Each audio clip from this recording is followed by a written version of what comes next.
جس معبود کی خاطر رب نے اس کائنات کو بنایا ہے، جس معبود کی خاطر رب نے اپنے آپ کو منوایا ہے، رب اس محبوب سے کتنا پیار کرتا ہو۔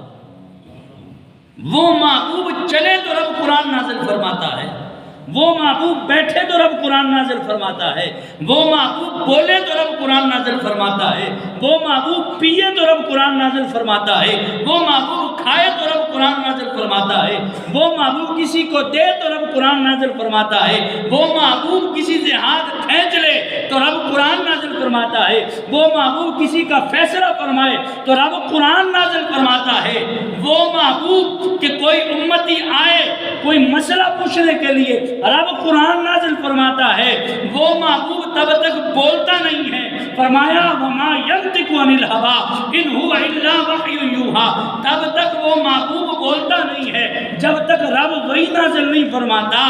جب مصطفیٰ کریم صلی اللہ تعالی علیہ وآلہ وسلم نے جو کیا ہے، رب قرآن نازل فرما کے محبوب کی شان بیان فرماتا ہے، اس محبوب سے رب کتنا پیار کرتا ہوگا، پھر بھی اس محبوب کو رب فرما رہا ہے قم اللیل، اٹھو ساری رات قیام کرو، ساری رات قیام کرو۔ ہم ڈٹے سونے ہیں، ہم محبوب سے زیادہ شان والے ہیں، ہماری عظمت محبوب سے زیادہ ہے۔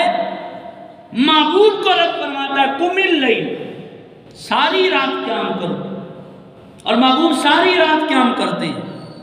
الا قلیلا، رب راضی ہے، محبوب پہ ہر حال میں راضی ہے، امتیوں کو تعلیم دینے کے لیے، بندوں کو تعلیم دینے کے لیے قم اللیل، ساری رات قیام کرو۔ اللہ فرماتا ہے الا قلیلا، مگر کم کر دو۔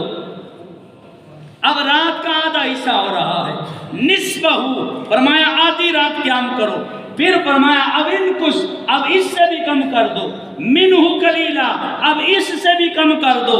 رب کو راضی کرنے کے لیے رب نے ایک طریقہ بتا دیا۔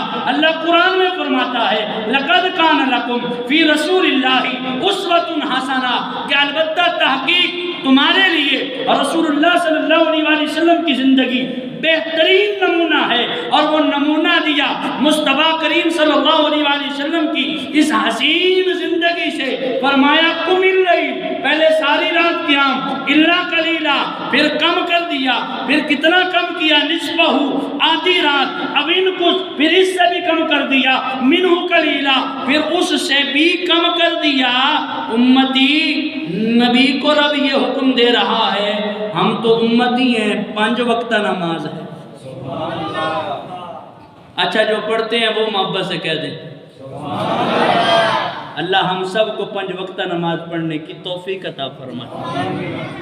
مسلمان بھائیوں، یہ جو زندگی ہم جی رہے ہیں نا، یہ جو سانسیں ہماری چل رہی ہیں، خدا کے گھر میں بیٹھ کے، منبر مصطفیٰ پہ بیٹھ کے قسم اٹھا کے کہہ رہا ہوں، اللہ کی قسم یہ سانسیں ہماری نہیں، یہ زندگی ہماری نہیں ہے۔ پوچھو وہ کیسے؟ اور رب کا قرآن کھولتے ہیں، ہم تو قرآن سے باہر بات کرتے ہی نہیں ہیں۔ رب نے قرآن میں رکھا ہی اتنا کچھ ہے، ہم قرآن سے باہر جائیں کیوں؟ اللہ فرماتا ہے الذی خلق الموت والحیات لیبلوکم ایکم احسن عملا، وہ ذات کہ جس نے زندگی کو بھی پیدا کیا ہے، موت کو بھی پیدا کیا ہے۔ یہ زندگی بھی رب کی دی ہوئی ہے، موت بھی رب نے دینی ہے، مگر اسی آیت کے اگلے حصے کے اندر رب نے پھر ہمیں آزمانا چاہا ہے، پھر نچوڑ رکھ دیا ہے، پھر اس زندگی کا خلاصہ رکھ دیا ہے۔ فرمایا لیبلوکم ایکم احسن عملا، فرمایا یہ زندگی اور موت دونوں کو کیوں پیدا کیا ہے؟ اس واسطے پیدا کیا ہے لیبلوکم، تاکہ ضرور تمہیں تمہارا رب آزمائے۔ کیسا آزمانا؟ فرمایا ایکم احسن عملا، تم میں سے کون ہے جو چنگے عمل کرتا ہے، کون ہے جو نیک عمل کرتا ہے۔ معلوم ہوا کہ رب کی بارگاہ میں کامیاب ہونے کا جو ذریعہ ہے وہ ہے نیک اعمال، اچھے عمل کرنا۔ اچھے عمل کریں گے تو رب کی بارگاہ میں ہم سرخرو ہو جائیں گے۔ اقبال کہتا ہے فرشتوں سے بہتر ہے انسان بننا، مگر اس میں لگتی ہے محنت زیادہ۔